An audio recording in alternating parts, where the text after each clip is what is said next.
right. Fear. Very Christmassy, huh? But, those guys getting their bodies moving, working, putting the message out there, sweating up there on stage. Good stuff. Good stuff. I like it. Now, our first story on the warfare front has to do with Israel. And this is something that during the afternoon, evening last night, I started to see vibes on this. It was anti-war doing the reports. So I'm going to show you the headline. Then I'm going to turn to Dave DeCamp. As anti-war notes, remember they're doing a fundraiser at their site, and you can help. Quote, Israeli Defense Minister Israel Katz vowed on Tuesday that the Israeli military will, quote, never leave all of Gaza, end quote, and will eventually establish settlements in the northern part of the Strip. Quote, we are deep inside Gaza and will never leave all of Gaza. That will not happen. We are here to defend and prevent what happened. So the offense force that they call as the Israeli Defense Force will continue to occupy that land where the real Semitic people actually live and encroach on even more of it. So let's show you a little bit of Dave DeCamp from Antiwar as he explains this. All right, so first thing, Merry Christmas, everyone. This is the last show. Taking my Christmas break after I record this. So I hope everyone has a good one. I'm going to take a nice long weekend. We will be updating, if there's major news stories, foreign policy wise, we will be posting stuff on the page at antiwar.com. I'm hoping not too much happens over this weekend, but we will see. And today, this will probably be a shorter episode than usual. The news, I kept the news kind of light today in the top section. So the first story at the top of antiwar.com today, Israeli Defense Minister vows permanent Gaza occupation. So Israeli Defense Minister Israel Katz vowed on Tuesday that the Israeli military will never leave all of Gaza and will eventually establish settlements in the northern part of the Strip. So Katz said he was at some event in the West Bank, quote, we are deep inside Gaza and will never leave all of Gaza. That will not happen. We are here to defend and to prevent what happened, end quote. So he went on to... This season on Pluto TV. And we'll skip that. And go like that, and go like that, and go like that, and go like that. What happened, end quote. So he went on to talk about this type of Israeli military program. I'm not exactly sure what it is, but as I understand it, it's a way that people who join the IDF together create some kind of communities together. And basically what he's talking about is establishing residences for the military in northern Gaza to start up settlements. So he went on and said, quote, with God's help, when the time comes, also in northern Gaza, we will establish Nahal pioneer groups in place of the settlements that were evacuated. We'll do it in the right way at the appropriate time, end quote. So Katz also vowed that Israel would not withdraw 1 millimeter from Syria, referring to the territory Israel has captured in southwest Syria since the fall of former Syrian President Bashar al-Assad, saying they're not going to pull 1 millimeter. We're not going to retreat at all in Syria, pull back at all for any kind of deal with the Syrian government. And so after Katz's remarks sparked a big backlash because he's saying, permanent occupation, and we're going to start building settlements. And so his office put out a statement that was kind of reported as him walking it back, saying, no, we're not building settlements. But I didn't really take it that way. I'll read what he said. His office said, quote, the government has no intention of establishing settlements in the Gaza Strip, end quote. But it added that the comments he made were in a security context. So, of course, the Israeli government, at this point, they're not going to officially come out and say, the plan is to build Jewish settlements in Gaza. But they'll say things like, oh, we need to establish community. The language is going to be, them claiming that it's necessary for security. So anyway, there was criticism from a U.S. official, from an unnamed U.S. official, but this is what the Trump administration put out in response to reporters asking for a comment on this. And they said that the comments were provoking the Arab world. So this is what a U.S. official said. Again, this is a statement given by the Trump administration to reporters, attributed to an unnamed U.S. official. None of them, even with comments like this from Katz, they can't even go on the record to criticize Israel, even when he's saying permanent occupation and settlements. So this is what the official said, quote, "The more Israel provokes, the less the Arab countries want to work with them. The United States remains fully committed to President Trump's 20-point peace plan, which was agreed to by all parties and endorsed by the international community.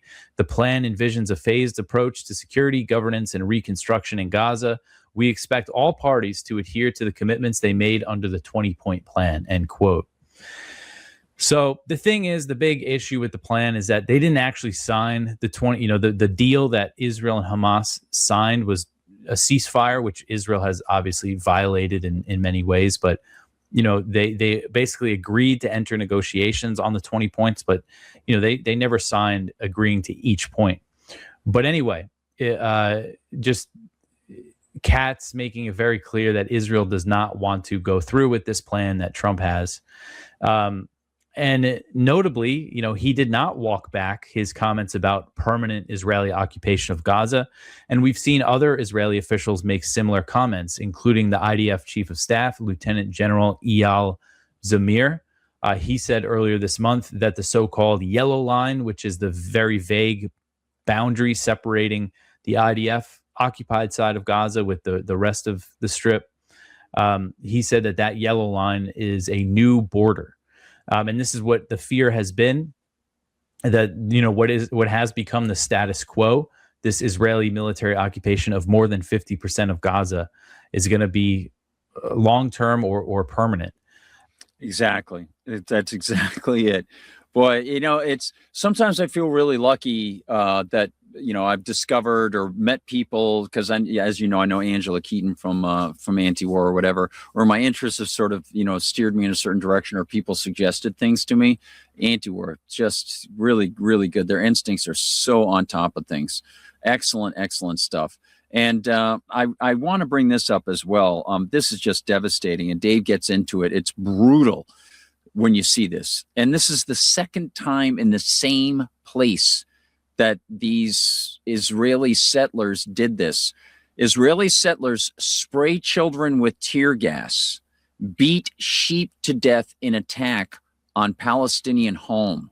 The same house was attacked last month when settlers killed 6 lambs. Do you remember that? So I want to go back over actually to Dave because it is just amazing. Let me see if I can find this for you here. I'm going to bring the volume down in case there's another commercial. Yeah, here it is. This is just stunning. Okay. Yep. And hopefully there won't be another commercial, but if there is, I will excise it as quickly as possible. So Jewish settlers in the Israeli-occupied West Bank sprayed children with tear gas and beat several sheep to death as part of an overnight attack on a Palestinian home near the village of Samu in the Hebron Hills of the southern part of the territory. So according to the AP, a Palestinian official said that the settlers smashed a window and door of the home and sprayed gas inside, sending 3 children under the age of 4 to the hospital. The settlers also entered a building housing sheep, and footage shows them beating the animals. And the attack killed 3 sheep and wounded 4 others.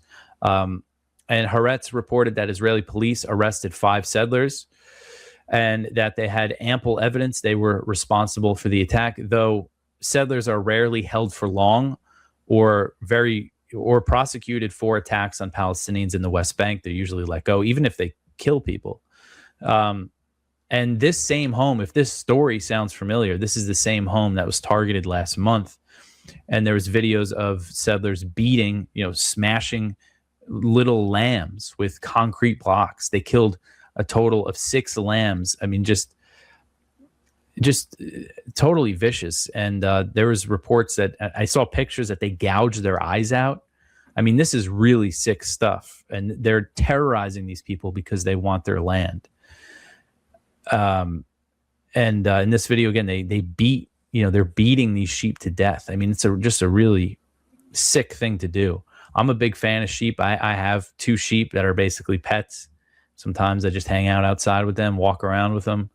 We got them as lambs. I love sheep and lambs. I also eat lamb, but I understand killing them for meat, but you do it obviously in a humane way. Beating a lamb to death, gouging a lamb's eyes out is just, man, it's just barbaric. And I feel like there's just so much symbolism here, this being in the land where Jesus was born and lived, and he's the Lamb of God. And then you have these settlers killing lambs like this. But yeah, we're going to have a little note from George Galloway and his wife at the towards the end of the show about Christmas and the Holy Land, as they call it. Again, remember, the Holy Land is in you. It's not a nation state. If you are a believer in Christ, you are part of the new covenant, and you have crossed over into the Holy Land, and you will cross over into the Holy Land beyond the physical. And there is a metaphysical that created the physical. So it's coming to that for all of us. And Dave DeCamp, hats off, and Merry Christmas, Dave. I don't know if you're watching, but just so glad that you're doing that work, man. I hope you never give up. Keep fighting for peace. And I want to thank Inside Rumble, just a wonderful, cheerful thing from Do Not Obey, who twice Inside Rumble contributed to the conspiracy with a thank you card with prayers and the cross. Thank you, Do Not Obey. That's great, man. All the best to all of you on this wonderful night. May the lights shine in the darkness for you and your family eternally. Thank you so much. It is poetry, a form of poetry to be here with you, interacting with all of you. And it will stand the test of time in my life. And the satisfaction that I get on being in touch with all of you and knowing that we have plans to do more and provide real scholarship that kids can take with them and can really help people down the line is wonderful. And I appreciate you being here and being interested in this breakdown of the news and that positive energy for the future. Thanks, man. I appreciate that very much. I also want to mention that in addition to this story out of Israel, I don't want to forget what Mike Huckabee is like, because he has no problem. He's perfectly comfortable living around those people in that occupation state. Not only that, he wants the occupation state to expand, and he excuses this sort of violence with all sorts of crazy rationales. So let's not forget this one. This was something that I put into the billboard yesterday and didn't discuss it really. Huckabee says Iran didn't get the full message in U.S. last bombing as Israel pushes for another war. Now, we know that it looks like on the 29th, Netanyahu is going to come once more. He usually gets what he wants from Donald Trump, and they are plotting another attack on Iran. Mike Huckabee doesn't have a problem with that, even though he swore an oath to the Constitution. The last attack against Iran was unconstitutional, and Donald Trump should have been impeached. He killed people, and of course, he's killed numerous other people. So anybody associated with that corrupt, dangerous, criminal administration might want to consider leaving, the way a friend of mine left the Obama administration when he was working for their Justice Department, and he found out about Fast and Furious. He left. He left very quickly. He's the one, by the way, who told me that I was on the right track about Ukraine in December of 2013. And he said there was a lot more, but he wouldn't discuss it because he said, I have a daughter now. Yeah. So there you go. Now let's discuss a little more about Mr. Huckabee and Mr. Pompeo, because Pompeo is sounding the same sort of tune. And I didn't get to discuss Mike Pompeo, but there's even more that is coming out about Mike Pompeo, and more that looks to be coming out about Lindsey Graham. As Larry Johnson has mentioned numerous times, there seems to be some financial advantage for Lindsey Graham to be doing what he's doing to support Ukraine. More information will be coming out. We're getting some presages as the tsunami evidently is approaching. You know how before a big tsunami, the tide goes out and it goes real bad. There's like all of a sudden you can see all the clams and the seaweed, and like, uh-oh, that water's being drawn out pretty far. What's going on? Mr. Graham could be a big wave coming in. Well, let's talk about Mr. Pompeo. And there is a link to something here that pokes fun. I think it's Scott Horton pokes fun at the way Mike Pompeo looks. And very clearly, Mike Pompeo is trying to guide himself back into some sort of popular area for politics, going with the tanning beds, doing the Ozempic or something. I don't know. But here's this substantive side of things.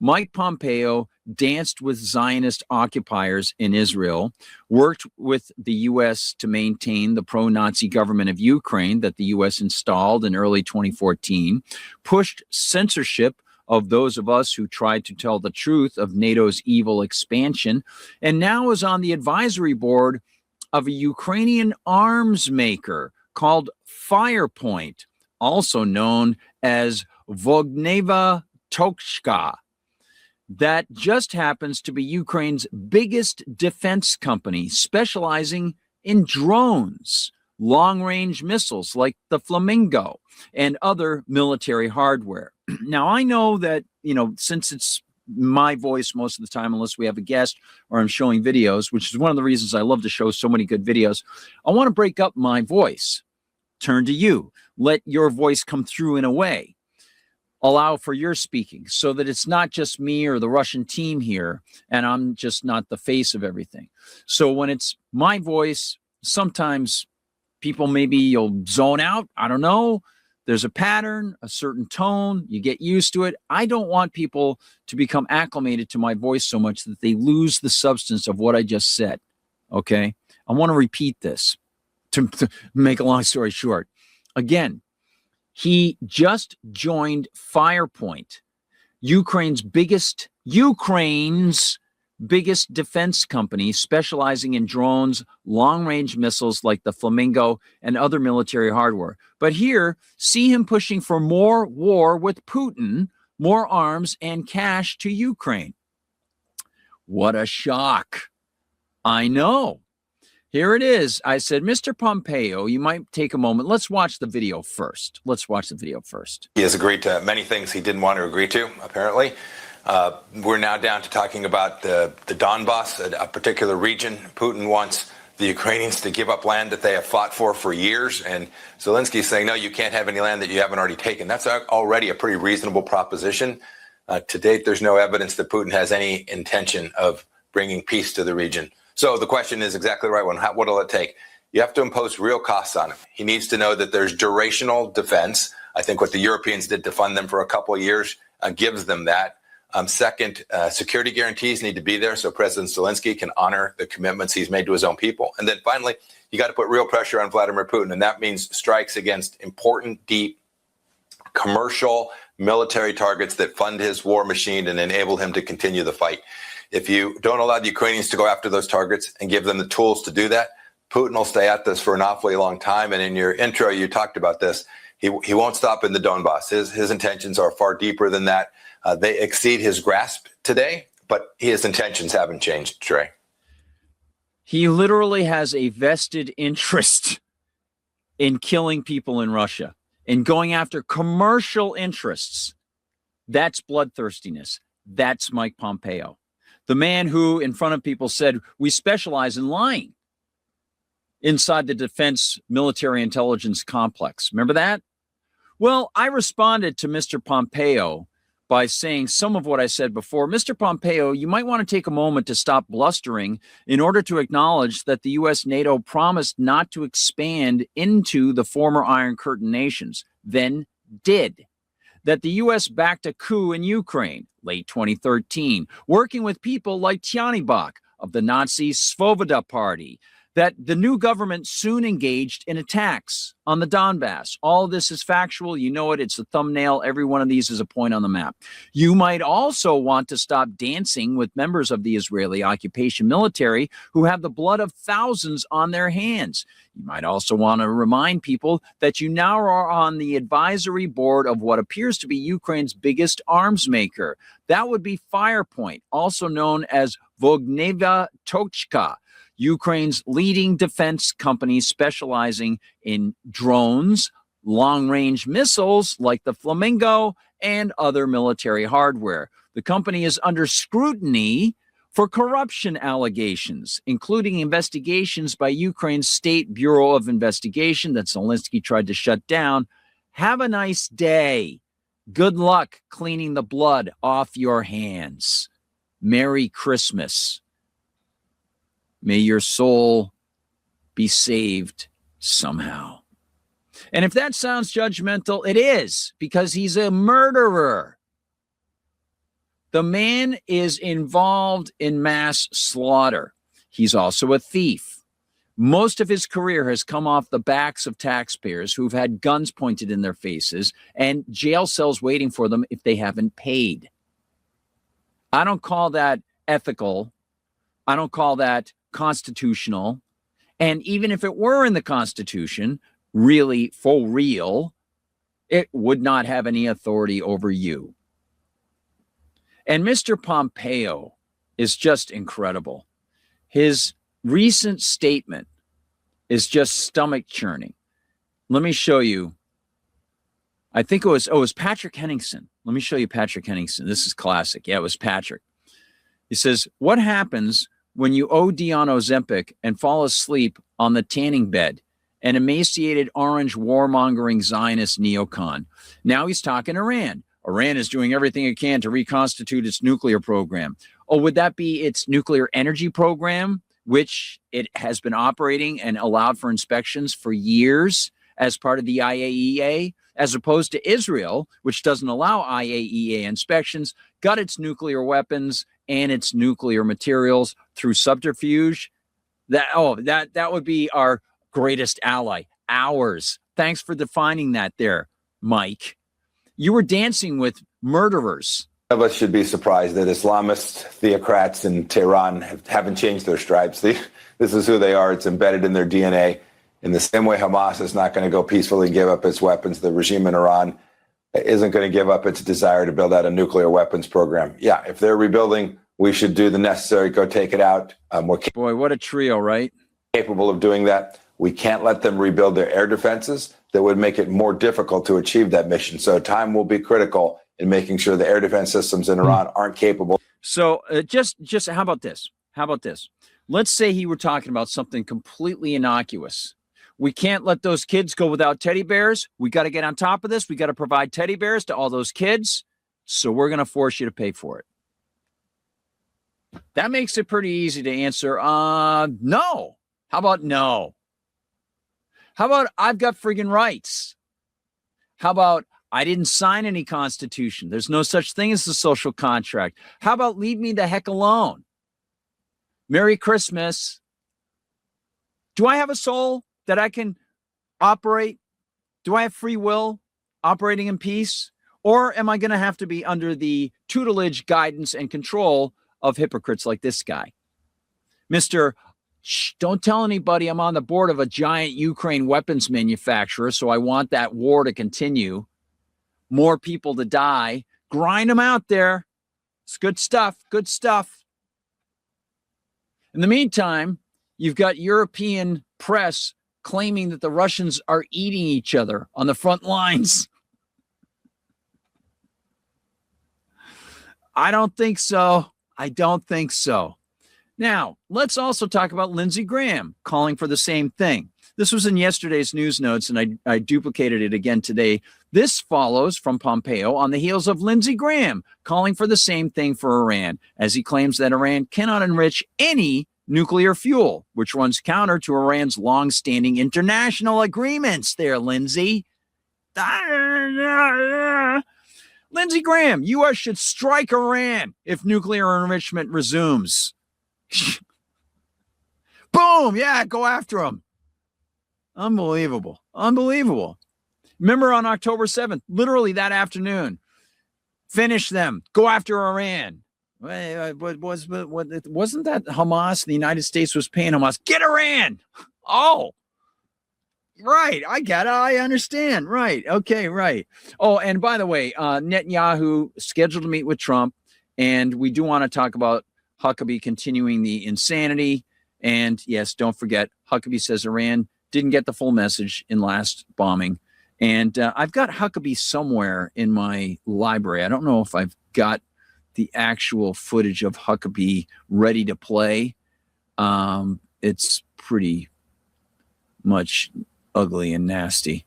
I'll see if I can find the Huckabee thing later on. I got a couple other really good ones, though, that I'm looking forward to showing you, especially from George Galloway and his wife for Christmas. So we'll do that.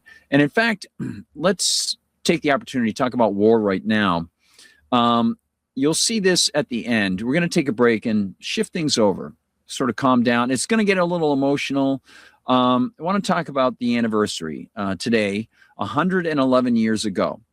And first, let's look at your comments. We'll talk about what anniversary that is. And I see Angie was in the house. Where's Angie's comment? Oh, Russians, thank you. Angie, Merry Christmas to everybody. Thank you, Angie. And Skunk Hollow, I hope things are looking nice where you are, Skunk Hollow. Oh, do not obey. Chow time. I can't wait to get some dinner too, man. Looking forward to it.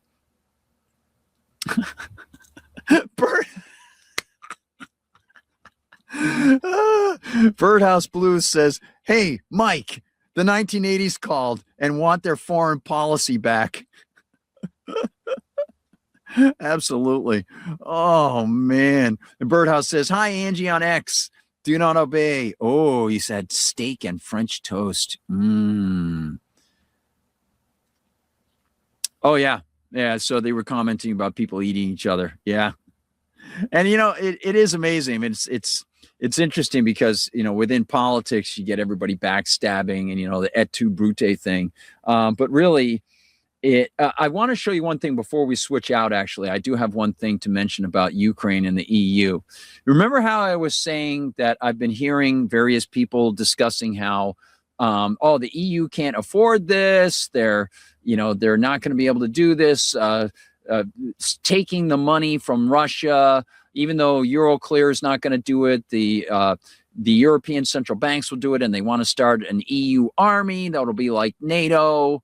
So the first thing I want to mention is some people are saying, I think Scott Ritter said this, that within 5 years, NATO won't exist. I think it will. And I think that people are putting too much weight on the rhetoric of the Trump administration saying that they look at China no longer as an adversary, but as an advantageous, for advantageous interplay in commerce. What the Trump administration says in its public statements, even with these strategic alignments, things they come up with, and what they do are completely different things. And so the United States government right now is operating in Central and Southern America to push China out of there. They have increased the tariffs. There's no deals. The tariffs are 15% compared to 0, 25% compared to 2.5%, many multiple times higher against you to buy something from those people. So you're suffering and they're suffering, right? So Trump is an aggressor.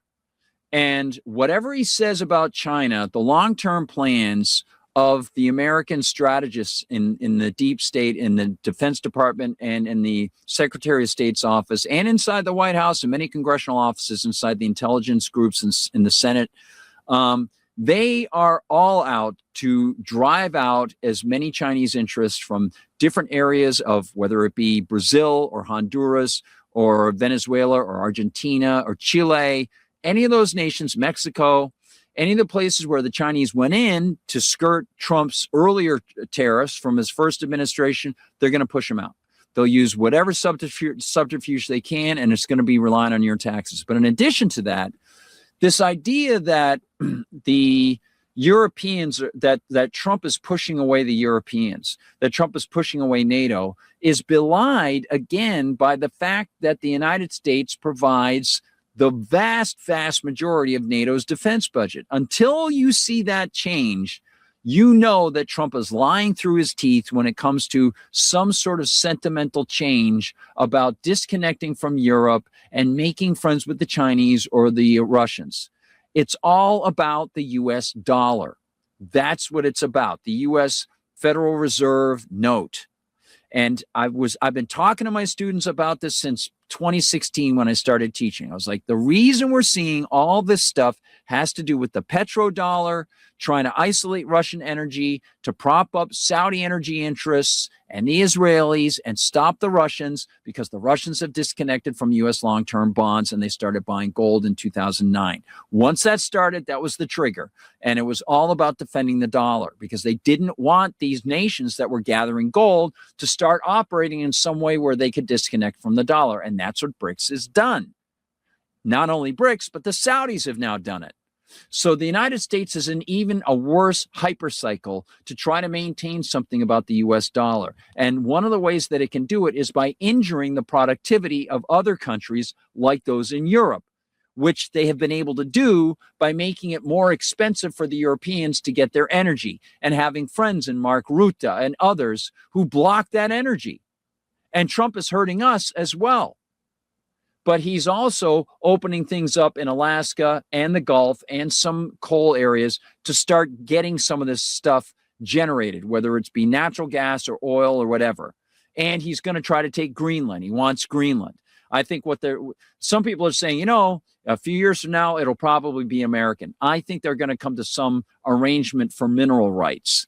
That'll be what they do, that they work with Holland on something where the United States has a long-term, almost like a Panama Canal thing. For 50 or 100 years, the United States will have mineral rights in Greenland. And then you'll see all of the oil companies going in there. And they might even make a deal with Britain to allow some of their companies to go in. But that'll be a secondary thing. This is what, it's the grand chessboard, like Brzezinski might have said. I was thinking about that. I was driving around today. I was like, I used to play a lot of chess. And you can see a few steps ahead on this, right? One of the steps ahead that I kept trying to mention, and it wasn't really necessarily speculation. I was going by prior behavior and current behavior, which was when I heard people say the Europeans can't maintain these expenses to maintain funding for Ukraine, to maintain some defense if they get lodged with citation for holding on to the Russian assets from Euroclear, and to build their own military. Even though we have heard many people say they're going to try to build a military because that's how they're going to employ a bunch of these people who are now no longer employed in places like Germany and France and so on. Well, that is their plan. They do want to do that. And people said, but they can't do it. They're deficit. They'd be going into deficit spending. They will have massive debt. It's like I kept saying, they're already in debt and they're doing it. What makes you think they're going to somehow wake up and change? Well, I want to go with Gilbert Doctorow now, because he mirrored exactly what I said. He was with the judge this morning, and he said exactly that. Here we go. This is him with the judge, and he has confirmed, at least with his opinion, he's speaking and he's offering the same opinion as mine. I hope that doesn't sound like I'm just trying to satisfy myself or make myself feel more comfortable, but he's the first person I've seen who says this. And this is exactly, you just look at the behavior now and you see why they have no incentive to change. And others like Viktor Orban, and I'll show you a wonderful clip from him in a minute. The dastardly efforts by von der Leyen, Merz, Starmer, and Macron to steal the Russian assets were stopped. This is a great line from Viktor Orban. You'll get a kick out of this, Doctor. I want you to see it, and then I'm going to ask you a few more questions. Chris, cut number 6. He wants more guarantees for the front. Guarantees for what? The whole idea is a stupid one. To take away the money of somebody. There are 2 countries which are in war, yeah? It's not European Union, Russia and Ukraine. And somebody, European Union, would like to take away the money of one of the warriors party, and then to give it to another one. It's a marching into the war. So the Belgian Prime Minister is right. We should not do that. Mom, Dad, let me give you a ride. And we'll skip that commercial and just move along, move along, move on. And Orban acted rather than just speaking. Good stuff. All right, so we'll go back to the judge and Mr. Dr. Doctoro.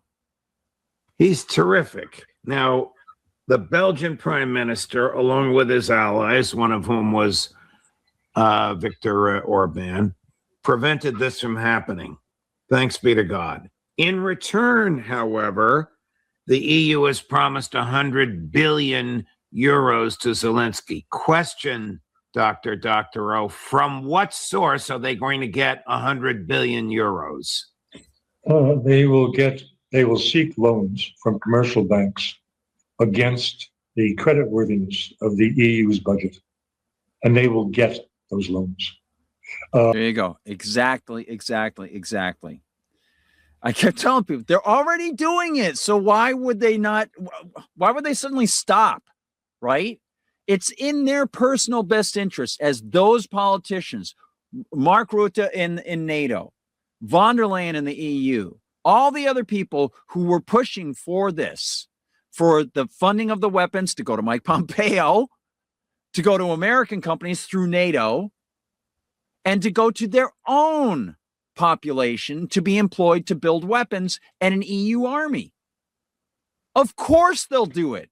They've got every incentive to do it. Look, if they'll go into debt to fund green technology that they say is the future, they'll certainly go into more debt to fund weapons manufacturers and then give themselves an army to play with.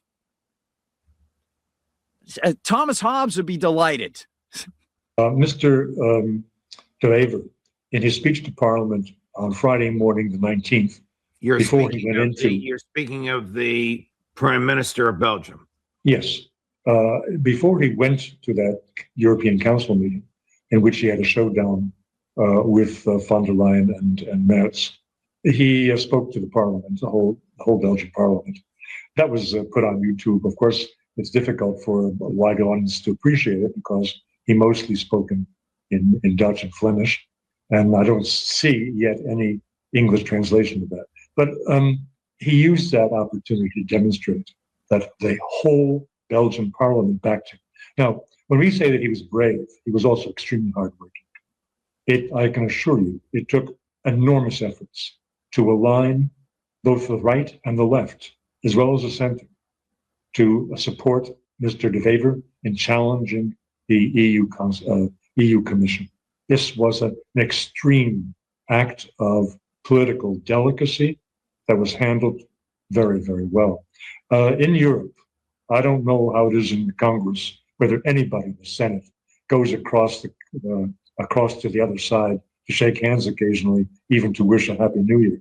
But in Europe, from my long experience, the right and the left do not touch one another. They don't shake hands. When one gets up to speak, the other one walks out the door. For Mr. De Wever to have overcome this sharp resistance between political parties to agree on elemental issues of human liberty was a great act that took a lot of work.